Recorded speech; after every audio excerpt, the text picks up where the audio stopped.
का जो बाजारीकरण कर दिया गया है, या ये कहें कि तीर्थ यात्रा को पर्यटन में बदल दिया गया, सैर सपाटे में। पर्यटन भी नहीं, मैं सैर सपाटा कहूंगी। ये मोदी जी की देन है इस देश को, और इसके दुष्परिणाम यहाँ उत्तराखंड में तो आने शुरू हो गए हैं। उसकी चर्चा मैं अपने इसके बाद करूंगी सम्मेलन शिखर के। लेकिन ये जो इन्होंने यहाँ पे किया है, इसमें एक तो पर्यटन को सैर सपाटा घोषित कर देना, उससे अगेन वही कि कमर्शलाइजेशन कर देना हर चीज का, कि हर चीज से मुनाफा कैसे कमाया जाए, कोई भी घटना हो उसमें वो मुनाफा देखते हैं। दूसरी बात इसमें ये है, जो जिसकी जिक्र पब्लिक प्लेटफॉर्म पे ना तो जैन समाज कर रही है और ना अन्य लोग कोई कर रहे हैं, उसमें मेन मुद्दा ये है कि जैनों के जो तीर्थ स्थल है, जैनों के जो मंदिर हैं, उनको किस तरीके से हड़पा जाए। क्योंकि जो भाजपा जो पार्टी है वो संघ की विचारधारा पे आधारित और प्रेरित पार्टी है, और संघ का ये मानना है कि निकली हुई एक शाखा है, जबकि सत्य इसके बिल्कुल विपरीत है। जैन धर्म बहुत प्राचीन धर्म है। वैदिक संस्कृति के आने से पहले जैन धर्म इस देश के अंदर विद्यमान था, जिसके कि हड़प्पा सभ्यता में भी माना जाता है कि उसके चिन्ह पाए गए हैं, कि कोई ऐसी श्रमण संस्कृति देश के अंदर विद्यमान थी। तो श्रमण संस्कृति की ही एक धारा जैन धर्म है, जो देश के अंदर विद्यमान थी उस वक्त। तो उनका यह मानना है कि ये ऐसा नहीं है, हिंदू धर्म पहले से विराजमान था, सनातन धर्म कहेंगे उस वक्त, या वैदिक धर्म कहेंगे उसको उस वक्त के हिसाब से। तो उनका ये मानना है, और इसी तथ्य के चलते हुए जैनों के हजारों मंदिरों, सैकड़ों मंदिरों का विध्वंस हुआ। उसमें बौद्ध विहार भी शामिल है, बौद्ध विहारों का भी विध्वंस किया गया वैदिक संस्कृत धर्म के मानने वालों द्वारा, सनातन धर्म के मानने वालों द्वारा। और आज भी बहुत सारे जैनों के मंदिर, जिसमें कि बद्रीनाथ का मंदिर, तिरुपति का मंदिर, पद्मनाभ स्वामी का मंदिर, और मतलब छत्तीसगढ़ में कई मंदिर हैं ऐसे, कर्नाटक में तो सैकड़ों मंदिर हैं ऐसे जैनों के, जो कि इस वक्त हिंदुओं के कब्जे में है।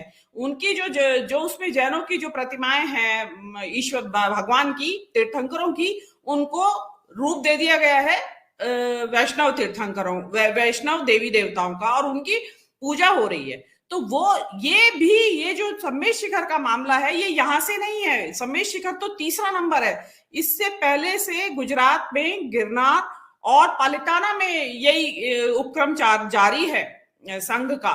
उन्होंने पहले गिरनार को जैनों के कब्जे से निकाल लिया। गिरनार भी, जैसे कि सम्मेलन शिखर 20 तीर्थंकरों की निर्वाण स्थली है, इसी तरह गिरनार पर्वत भी जैनों के 22वें तीर्थंकर नेमिनाथ की निर्वाण स्थली है। उसको वहां पर दत्तात्रेय है, कोई सेक्ट, कोई एक पंथ है, उनको उन्होंने वहां पे उसको कब्जा कर रखा है, और वो जैनों को वहां पे भी ऊपर नहीं जाने देते। मोदी जी 13 साल तक वहां मुख्यमंत्री रहे, जैनों के बल पे मुख्यमंत्री रहे, जैनों के वोट से और नोट से।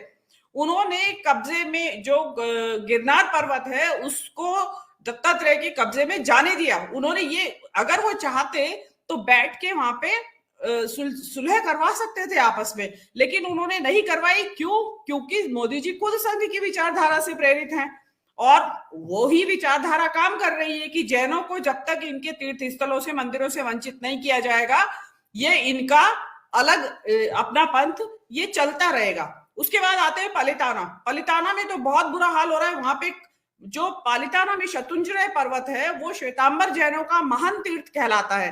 वहां पे भी खनन की काम जारी है, और वहां पे शराब की भट्टियां, उस मंदिर जो पर्वत है उसकी तलहटी में अवैध शराब की भट्टियां चलती हैं।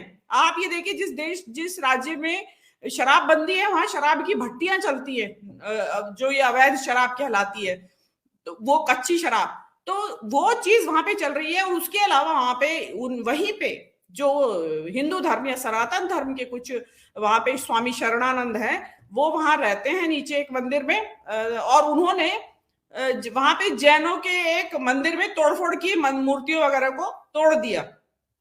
अब वहां पे भी उद्वेलित है जैन समाज गुजरात का।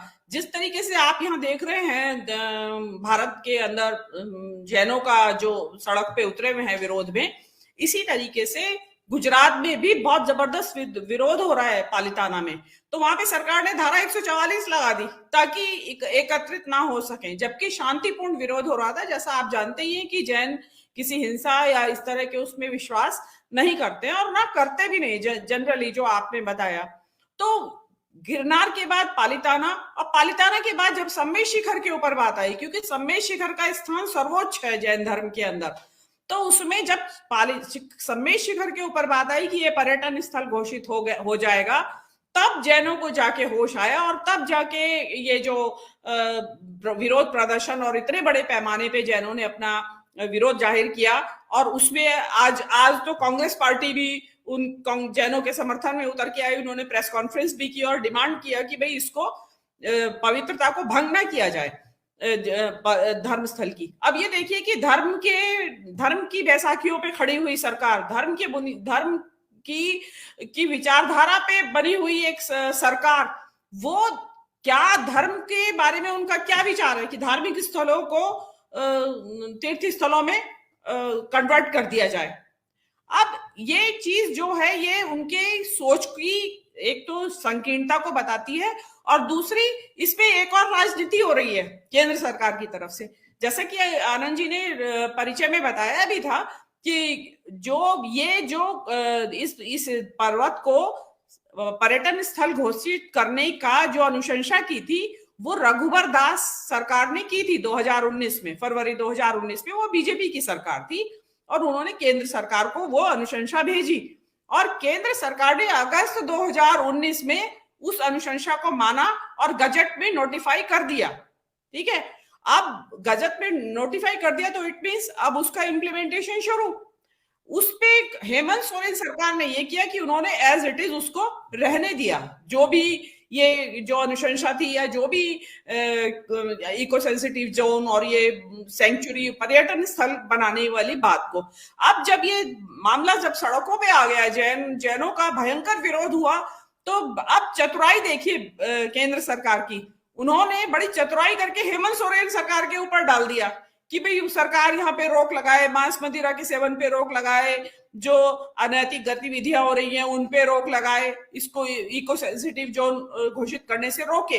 अरे भाई हेमंत सोरेन सरकार तो आपके भरोसे है, अगर आप अभी भी अपनी नोटिफिकेशन को वापस ले लें, गजट में जो नोटिफाई किया है, तो ऑटोमेटिकली खत्म हो जाएगा सारा झगड़ा।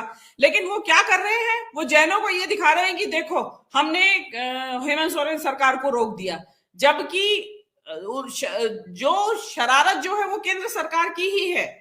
अगर रघुवर दास सरकार ने अनुशंसा भेजी भी थी तो क्या जरूरत थी उसे मानने की, ना मानते कि भाई नहीं ऐसा नहीं हो सकता, या जैन समाज के लोगों से को कॉन्फिडेंस में तो लेना चाहिए था कम से कम, लेकिन वो भी नहीं हुआ। इस सारे प्रकरण से एक जो बात मेरे हिसाब से पॉजिटिव हुई है कि इस सारे प्रकरण से जैनों में जो जागृति आई है, उन पहले जो मानते नहीं थे कि हम हिंदू नहीं हैं, हम जैन हैं, अब उनमें एक हिस्सा है जैन समाज के लोगों का जिनको कि अब ये लगने लगा है और वो वास्तव में कह रहे हैं कि हाँ हमारे साथ धोखा हुआ और वास्तव में हम हिंदू धर्म की शाखा नहीं, हम हिंदू नहीं है। अगर हम हिंदू होते तो हमारे धर्म स्थल को क्यों घोषित करते पर्यटन स्थल। और यहां तक भी कह रहे हैं वो तो कि भाई हम तो वोट नहीं देंगे, मोदी जी ने हमारे साथ धोखा किया है। और बहुत मतलब जो जैन ग्रुप्स में और व्हाट्सएप पे आजकल तो होता है ना, वो एक बड़े इस तरह के अभियान छिड़े हुए हैं। तो उससे जो मोदी सरकार उससे घबराई, तो आज जो है वो भूपेंद्र यादव जो पर्यावरण मंत्री हैं, उन्होंने जैन समाज के लोगों से मुलाकात की और उनको आश्वासन दिया है। तो देखिए विरोध जो है वो काम आया।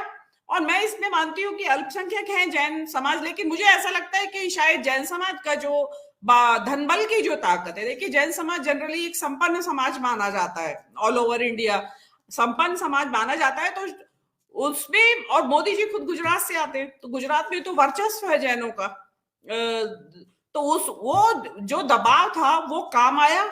लेकिन उसमें भी केंद्र सरकार जो है अपनी कुटिलता से, अपनी चालाकी से, मैं तो मक्कारी कहती हूँ, धूर्तता है ये कि हेमंत सोरेन सरकार को लपेट रहे हैं कि उन्होंने किया ऐसा, तो ये बिल्कुल गलत है। रघुवर दास सरकार ने, जो भाजपा की सरकार थी, उन्होंने इसको पर्यटन स्थल बनाने की अनुशंसा की थी सबसे पहले, ना कि हेमंत सोरेन सरकार ने।